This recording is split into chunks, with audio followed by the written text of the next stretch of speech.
Hello everyone, welcome back to my YouTube channel, and today we are discussing the chapter number 1 of class 8 geography, that is resources. Geography is a branch of science that deals with the study of earth. And in class 6th and 7th आपने बहुत सारे chapters पढ़े होंगे जो class 8 से linked हैं, लेकिन कुछ चैप्टर्स ऐसे हैं जो 8th क्लास से लिंक्ड नहीं है।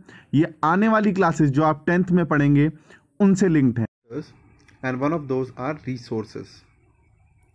Now, I will be speaking in both the languages, Hindi and English, so that you feel comfortable. I'll go bilingual. So, first of all, what is resource?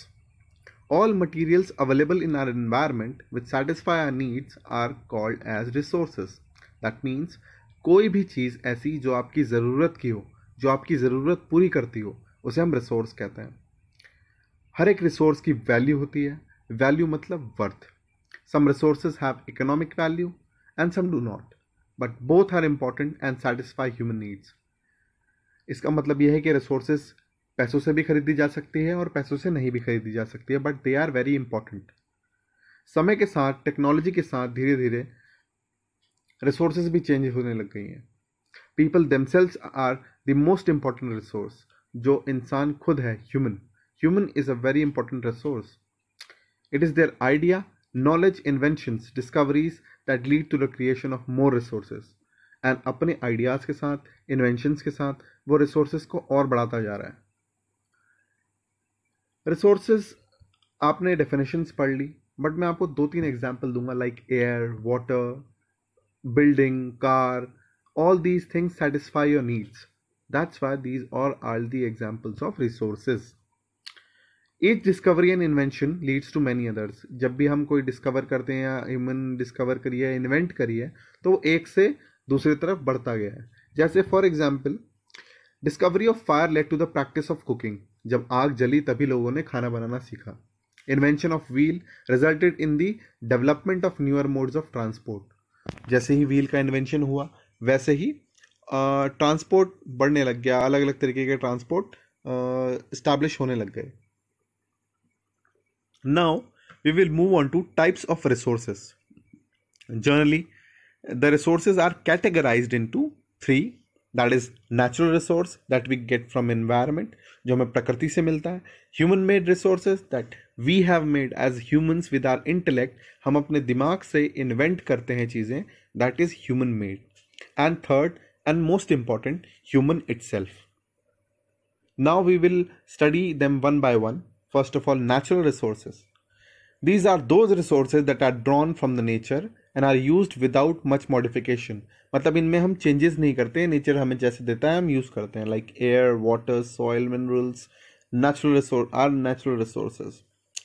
Now these natural resources are grouped into different categories. As you all know that in your class also there are different categories of students. And in your school also, 5th class, 6th class, 7th class, 8th class. So there are different categories. Similarly, here are the different categories in which natural resources are differentiated. First of all, development and use. वो कितनी develop हो चुकी हैं, कितनी upgradation हो गई है उनमें, और उनको हम कैसे यूज़ करते हैं. उनके बेस पे 2 तरीके की रिसोर्सेज हमारे पास हैं. पहली, एक्चुअल रिसोर्सेज, जिनकी क्वांटिटी हमें पता है कि ये हमारी कंट्री में या फिर हमारे वर्ल्ड में कितनी अभी मात्रा में प्रेजेंट है. And they are also used in the present day that we are using it, like coal, petroleum, etcetera etcetera. These are the things that we are using currently. Petroleum in Saudi Arabia, like one example also, diamonds in Kimberley is in South Africa. So these are kind of things. Potential resources. These are not being used at present and could be used in future. ऐसी resources जो अभी use नहीं हो रही हैं but आने वाले समय में होंगी. Those resources whose entire quantity may not be known, और उनकी क्वांटिटी हमें पता नहीं है कितनी मात्रा में प्रेजेंट है. Like uranium in Ladakh. I would like to tell you, uranium वही चीज़ है जिससे न्यूक्लियर एनर्जी बनाई जाती है. न्यूक्लियर एनर्जी क्या होती है हम आगे बढ़ेंगे आने वाले चैप्टर्स में. Now second, on the basis of origin. Origin का मतलब है शुरुआत कहाँ से होना, सृजन हिंदी में बोलते हैं उसे. Biotic resources and abiotic resources. Biotic which have life, abiotic which don't have life. Examples: plant and animals, and soil, rocks, minerals respectively. Now on the basis of renewability, कि कोई चीज दोबारा कैसे रिन्यू हो रही है, दोबारा बन रही है. There are two types of resources: renewable resources and non-renewable resources. You have studied them earlier also. All those who replenish, मतलब जो दोबारा आपकी रिन्यू हो जाती हैं, दोबारा बन जाती हैं, उनको हम रिन्यूएबल बोलते हैं. इनका एक और वर्ड है इनएग्जॉस्टिबल, जिसका मतलब होता है जो कभी खत्म ना हो, ऐसी resource like solar energy and wind energy. Non renewable resources की तरफ अगर हम आए तो these are the resources which have limited stock. अभी कम स्टॉक है इनका और ये कम मात्रा में है और इनको दोबारा बनने में 1000 and 1000 ऑफ ईयर्स लगेंगे. For example coal and natural gas. इनको एग्जॉस्टेबल रिसोर्सेज भी कहा जाता है, बिकॉज एग्जॉस्टेबल का मतलब होता है जो चीज खत्म हो सकती है, खत्म होती है. Now moving on to the next category, that is on the basis of distribution. कैसे बटी हुई हैं पूरे वर्ल्ड में ये. पहला एम्बिक्विस, दूसरा लोकलाइज्ड. एम्बिक्विस का मतलब होता है जो चीज हर जगह प्रेजेंट हो, like God is ubiquitous. So for example land, water, air are ubiquitous resources. You can find it anywhere around the world और on the earth. The second is localised resources which are found at a particular area. Again, I would like to give an example: coal, iron ore. There are coal mines in India in the area of Jharkhand and Bihar. So on. The distribution of natural resources depend upon number, physical factors like terrain, climate, altitude and height. अब ये जो distribution हो रहा है सबका, ये climate के base पे होता है. टेरेन मतलब कि पहाड़ी इलाका है, जमीनी इलाका है, प्लेटो वाला इलाका है, समुद्री इलाका है. That altitude means height. The distribution of resources is unequal across the earth. पूरी अर्थ में ये डिस्ट्रीब्यूशन जो है वो अनइक्वल रहता है. कोई इसका एक तरीके से कोई इक्वल जगह पे नहीं रहता है. Now moving on to, we have completed natural resources, वो रिसोर्सेज जो हमें नेचर से मिलती हैं. Now moving on to the second type of resources, that is human made resource, जो हम humans ने अपनी दिमागी क्षमता से बनाई है. Human resource refers to the number and abilities of the people. हम लोगों ने जो हमारी क्षमता के अनुसार चीजें बनाई हैं अपनी सहूलियत के लिए, उन्हें हम human made resources कहते हैं. The resource which are created from the natural resources by the human beings to produce useful products are known as human made resources. It is maybe complicated definition, but the simple thing is that जो human beings ने human resources का use करके natural resources से चीजें create करी हैं, उन्हें हम human made resources कहते हैं. For example, we have been given wood, timber by trees. We take that timber and we transform it into a furniture. That furniture is satisfying our need. हमारी ज़रूरत को वो पूरा कर रहा है. क्यों? हम उस पर लिख कर अपना काम करते हैं, हम पढ़ते हैं. So it is satisfying our need and it is a resource.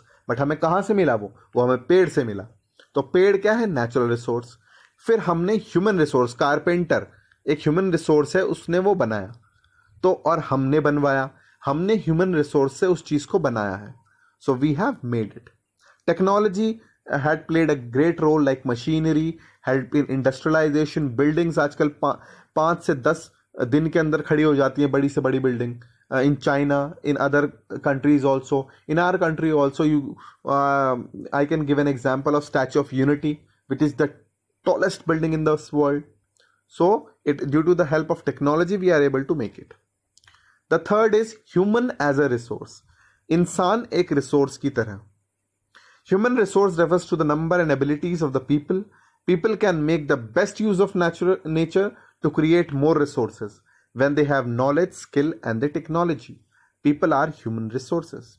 It means that a person, किसी भी इंसान को पढ़ा लिखा कर, उसको दिमाग देकर, उसको अच्छी बातें सिखाकर एक अच्छे व्यक्ति जो स्किलफुल हो, जिसे कुछ आता हो करना, उसमें बनाया जा सकता है. Improving the quality of people's skill. so that they are able to create more resources is known as human resource development. Human resource क्या होती है? ऐसा इंसान जो कोई चीज सीखा हो. फॉर एग्जाम्पल, अगर आपको वुड से फर्नीचर बनाना आता है, you are a carpenter. If I am teaching you right now, I am a teacher because that's my skill. So I am a human resource. And if I am giving other people skill to study, like you, one of you may become a teacher in future, and these skills you will accommodate from me or from your other teachers. You will be called and I will be doing human resource development. जब हम इंसान को skillful बनाते हैं, we are teaching you, your parents are teaching you, your parents are guiding you, they are making you skillful. So they are doing human resource development. Before ending this lecture, I would like to just give you an explanation to the glossary. Patent का मतलब होता है exclusive right होना अपने idea पे या फिर invention पे. अगर कोई चीज़ इंसान इन्वेंट करता है तो एक पर्सन उसे अपने नाम पर रजिस्टर करा सकता है, जिसे हम बोलते हैं patent. Second is technology. Technology वो एप्लीकेशन है जो कि हमें लेटेस्ट नॉलेज और स्किल है जिससे हम चीज़ें बना सकते हैं. जैसे फॉर एग्जांपल, पहले हमारे पास फ़ोन जो थे उसमें एंड्रॉयड सिस्टम नहीं था. अब एंड्रॉयड टेक्नोलॉजी आने के बाद हमारे पास टच फ़ोन्स होने लग गए और हम आज जिस फ़ोन पे हम बात करने के लिए भी इतने पैसे देते थे, अब वीडियो कॉलिंग फ्री में करते हैं. Next is stock of resource. Stock of resource का मतलब होता है it is the amount of resource available for use. Stock का मतलब होता है जो हमने चीज़ें बचा के रखी हैं, और रिसोर्स का मतलब ऐसी चीज़ें जो हमारे नीड्स को पूरा करें. Next is human resource. Human resource मैंने आपको इस लेक्चर में बता दिया है कैसा है. अब एक चीज़ इसमें बतानी थी. There are different views regarding treatment of humans as a resource. One can not deny that fact that it is the skill of a human that help in transferring the physical material into valuable resources. ये इंसान का दिमाग ही है जिसने natural resources को change करके एक ऐसे रिसोर्स में कन्वर्ट करा है जिसे हम यूज़ कर सकते हैं. Now for most important chapter is sustainable development. Sustainable development is carefully utilizing resources. Resources को सही से यूज़ करना और जो हमारी रिक्वायरमेंट्स है उन्हें पूरा करना प्रेजेंट में, बट फ्यूचर जनरेशन को ध्यान में रखते हुए करना ताकि वो रिसोर्सेज जो हम यूज़ कर रहे हैं they are also available for the future generation. There are some principles of sustainable development. क्या क्या चीज़ें हमें फॉलो करनी चाहिए सस्टेनेबल डेवलपमेंट के लिए? हमें जितने भी लाइफ फॉर्म्स हैं अर्थ पे, like human beings, animals, aquatic life, उनको रिस्पेक्ट करना चाहिए. Improve the quality of human life. हमें अपनी क्वालिटी ऑफ ह्यूमन लाइफ बढ़ानी चाहिए. ये नहीं कि हमें रिसोर्सेज को नष्ट कर देना है ताकि हम ढंग से सांस भी ना ले पाएँ. Conserve the earth's vitality and diversity. It means जितने भी हमारे एनिमल स्पीशीज़ हैं, प्लांट स्पीशीज़ हैं, उनको ध्यान रखना है. Minimise the depletion of natural resources. जो हम नेचुरल रिसोर्सेज यूज़ करते हैं उनका मिनिमम डिप्लीशन करना है हमें ताकि हम फ्यूचर जनरेशन के लिए बचा सकें. Change personal attitude and practices towards the environment. This means you have to start from your home. You don't have to waste water, waste any other natural resources. Use them judicially. Enable communities to take care of their own environment. The government cannot do anything on their own. It is the people, it is the society that change the environment, and that can change the environment, can bring a positive change. So this is all from the chapter. If you like the content, please like, share and subscribe. Thank you.